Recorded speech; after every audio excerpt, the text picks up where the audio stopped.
Bueno, y hoy tenemos un programita, porque por supuesto que además de analizar la gravísima situación que está viviendo Bolivia y Chile, enseguida vamos a estar hablando con Rolando Graña, tengo 3 títulos para desarrollar junto a 3 invitados de lujo. Los títulos, primero, ¿quién es quién en el gabinete de Alberto Fernández? ¿Quién es quién de verdad?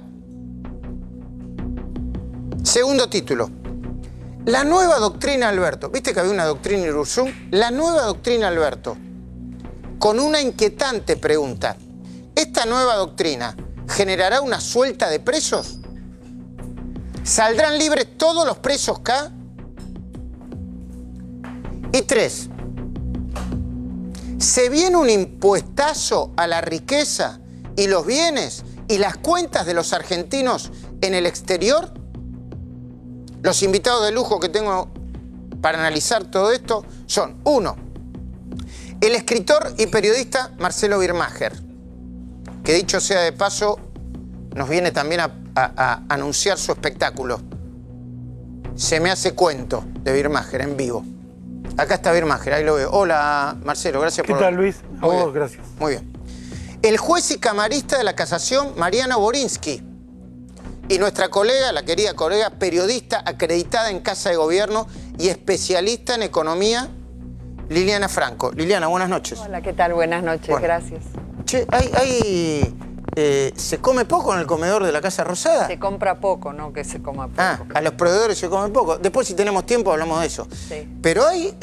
bueno, Liliana Franco acaba de publicar un libro que se llama Los secretos de los ministros de Economía, ¿no? Y los secretos de Casa Rosada, ya que los secretos de Casa Rosada. Bueno, atención con la economía, ¿eh? Sí. ¿Se vendrá un impuestazo o no? ¿Me vas a ayudar con esta primera parte de la historia, Liliana? Hola, Hugo Machiavelli, buenas noches. Bueno, hay que preguntar, ¿no? Si esta nueva vuelta de tuerca... La comisión. En las prisiones preventivas va a generar una suelta de exfuncionarios K. Porque se aplica el nuevo Código Procesal Penal y la Comisión Bicameral tuvo un dictamen a propósito de eso. Bueno, y va a venir Mariano Borinsky, obviamente, a discutirlo y charlarlo con nosotros. Mirá, hace 2 domingos en La Cornisa te anticipamos los principales nombres de lo que creemos va a ser el gabinete de Alberto. Ayer te lo ampliamos, junto con Eduardo. Hoy te vamos a contar quién es quién. Por ahí peloteo un poco con Liliana Franco, si los conoce. Bueno, empiezo. Me dicen producción si nos vamos a Bolivia o a Chile en cualquier momento, ¿eh? Empiezo con Santiago Cafiero, jefe de gabinete. Cuando uno escucha el nombre de Santiago Cafiero y no lo conoce, dice, ¿Cafiero? Cafiero, sí. Es nieto del histórico dirigente peronista Antonio Cafiero. Comenzó su militancia a los 15 años en la Juventud Peronista. Fue funcionario de Daniel Scioli. Participó de la campaña de Florencio Randazzo, cuando quería ser presidente Florencio. A partir de ahí entabló una relación con Alberto Fernández, porque Alberto Fernández era casi el jefe de campaña de Randazzo, ¿no? Bueno. Hoy es uno de los grandes referentes, Santiago, el Grupo Callao, y es la mano derecha del presidente electo. Para empezar a sopesar, es un soldado de Alberto. ¿Viste cuando dicen, no, Cristina le va a poner los ministros, tiene poder de veto? Es un soldado de Alberto. Y va a tener el poder que le dé la confianza a Alberto. Ni más ni menos. Vos conocés la Casa Rosada, ¿será eso? Sí, probablemente se está diciendo que puede ser o jefe de gabinete. Me parece más que va a estar como secretario de la presidencia, porque es estar muy cerca del presidente y manejar toda la Casa Rosada y también manejarle eventualmente la agenda y las relaciones. Bueno, Nicolás Trota, ministro de Educación, abogado, periodista y docente. Él es rector de la Universidad Metropolitana para la Educación y el Trabajo y director general de la editorial Octubre. A ver, discúlpame que utilice este lenguaje. No es un talibán kirchnerista, es un albertista. Ocupó diferentes cargos en la legislatura de la Ciudad de Buenos Aires. Fue director titular de YPF entre 2015 y 2016. Conoce el Estado. Guado de Pedro, muy importante, Eduardo Guado de Pedro, ministro del Interior. A vos que estás del otro lado, te puede confundir que sea miembro de la cámpora porque si lo ves sin matices, te va a parecer que es demasiado ideológico. Bueno, para mí es, hasta donde yo conozco, es el más político de toda la organización. Y es desconfianza de Cristina. Sí, es una persona de suma confianza para Cristina Fernández de Kirchner. No es una persona... ¿Pero vos qué dirías? ¿Que lo puso Cristina? Yo lo único, no sé si lo puso, pero claramente fue consensuado. Y Alberto lo rescata como un hombre también de su círculo más pequeño. Yo ahí quizás hay una comunión, si querés, de ideas. Sí, sí, podría ser. Bueno, es miembro fundador de la Cámpora, diputado nacional desde 2015. Fue vicepresidente de Aerolíneas Argentinas. Ocupó la Secretaría General de la Presidencia de Cristina. Es diputado y miembro del Consejo de la Magistratura hasta que deje de ser diputado. Durante la dictadura su papá fue asesinado y su madre desaparecida. Francisco Meritelo, en medios públicos. Director ejecutivo del Grupo Octubre. Productor cinematográfico. Es además cuñado de Gustavo Vélez, ¿no? Entre los productos que estuvieron a su cargo, no sé si todavía están, se encuentran la revista Caras y Caretas y Página 12. Eso te puede hacer parecer que es un hiperkirchnerista, no lo es. Guillermo Nielsen, ministro de Economía, economista y diplomático, fue ministro de Hacienda de la Ciudad de Buenos Aires, yo no me acordaba, sí. Secretario de Finanzas del Ministerio de Economía y precandidato a jefe de gobierno en 2015. Entre 2002 y 2005 fue parte del equipo de Roberto Lavagna. Durante el gobierno de Kirchner estuvo al frente de las negociaciones para el canje de la deuda argentina con el fondo. Yo creo que esa es su importancia. Y me dicen que va a ser ministro de Economía. Mira, fue un negociador duro. De hecho, Roberto Lavagna lo tenía porque era el que se peleaba, les ladraba y se discutía con el fondo. O sea, ese es el perfil de Guillermo Nielsen. Perdón, no es con el único que se pelea, ¿eh? Nielsen, si vos lo provocás un poquito se pelea y con todo enseguida. El mundo. Te manda mensajes. ¿Sabés después otra ventaja? Después se calma. Y él fue a colocar la deuda. Cuando se emitió la deuda, hizo los roadshow. Y además mantuvo las negociaciones con los que se habían quedado con bonos argentinos. O sea, y una ventaja no menor, habla muy bien inglés. Aunque no lo creas, es muy importante si tenés que lidiar con el tema de la deuda y todo eso. No, obviamente debe tener muchos términos técnicos, ¿viste? No, además los traductores mediantes a veces en negociaciones difíciles, porque esto va a ser difícil, viene bien que manejes el mismo idioma que es el inglés en estos casos. Matías Culfas se lo menciona como futuro ministro de Producción. Es economista, obviamente. Fue subsecretario de la Pequeña y Mediana Empresa y Desarrollo Regional en el primer gobierno de Kirchner, 2006-2007. Fue director del Banco Nación entre 2008 y 2012 y gerente general del Banco Central de la Argentina entre 2012 y 2013. De manera que tiene experiencia sectorial y tiene un perfil muy interesante porque te va desde la macroeconomía hasta la micro. Él manejó bastante las pymes en un momento muy importante, está bien, estaba creciendo la Argentina, y también conoce el tema del sistema financiero, o sea, las dos caras de algo que afecta a la producción, los bancos y los sectores productivos. Es un hombre que lo conoce bastante, el tema de la Unión Industrial Argentina. Yo no descarto que pueda estar en una postura que no sea estrictamente producción. ¿En una postura que qué? Que no necesariamente sea solo producción. Están hablando que el Ministerio de la Producción le van a dar mucha envergadura, que van a poner otras áreas de la economía. Y probablemente absorba energía, un área no menor. Bueno, Alejandro Grimson va a ser el ministro de Cultura. No, otra cosa. Grimson es doctor en antropología por la Universidad de Brasilia. Se especializó en procesos migratorios, zonas de frontera, movimientos sociales, culturas políticas, identidades. Es investigador del CONICET y docente del Instituto de Altos Estudios Sociales de la Universidad de San Martín, la USA. También estuvo en la UBA, era docente de la UBA. Compañero de la UBA. Fue, sí, la ¿Compañero de quién? Compañero de la UBA. También estuvo en comunicación, ¿no? Es el segundo de Cultura. Beluto también es graduado de la carrera de Ciencias de Comunicación de la UBA. Sería el segundo que ingresa como funcionario público, una carrera nueva. Bueno, tiene 30 años. Si uno analiza su cuenta de Twitter, es bastante ideológico. Lo que no significa que yo creo que Cultura la van a llevar a ministerio, ¿no? Lo que no significa que no tenga la apertura necesaria. Espero que la tengan, Espero que la tengan. Yo creo que Alberto Fernández, además de abrir el paraguas con la economía, que la va a tener que abrir, vamos a hablar, va a tener que registrar que ganó con el 48 contra el 40% de los votos. Porque en Argentina parece que el que gana las elecciones aplasta al otro. En este caso no ha sucedido. No ha sucedido. Voy a empezar a incorporar en la conversación y después voy a ir un mano a mano con Marcelo Birmacher. ¿Te importa que el ministro de Cultura sea ideológico o no ideológico? ¿Te importa a vos? Depende de la ideología.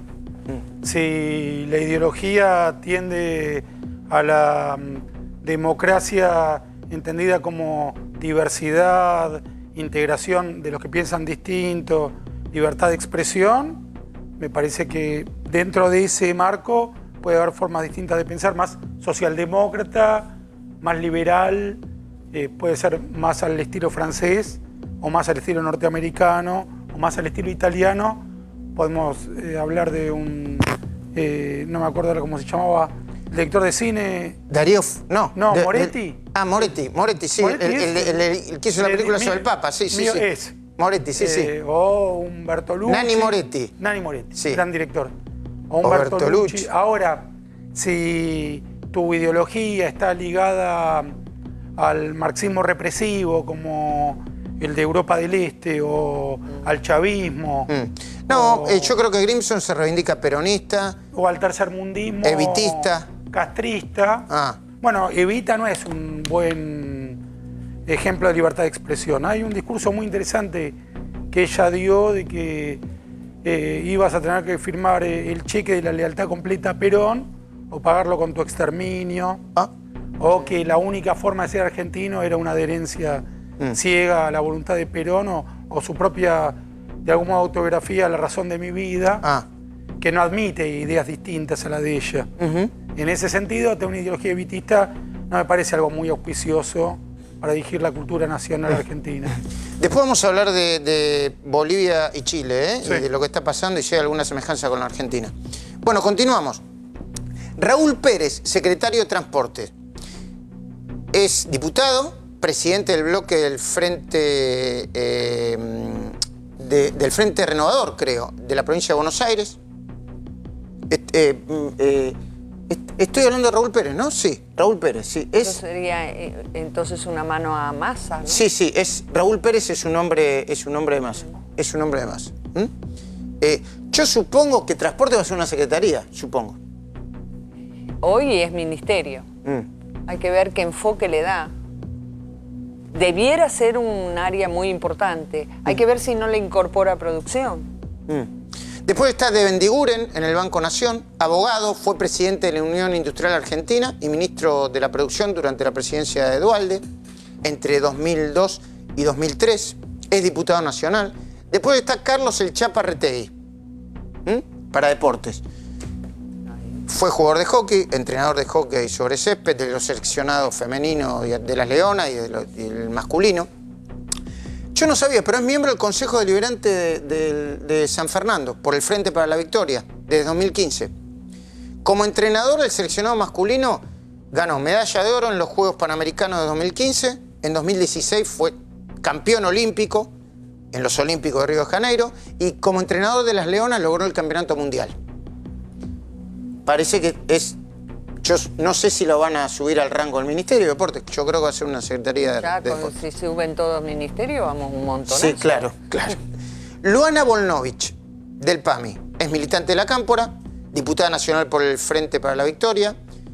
No sabía que nació en Río de Janeiro, en 1979, después del exilio político de sus padres.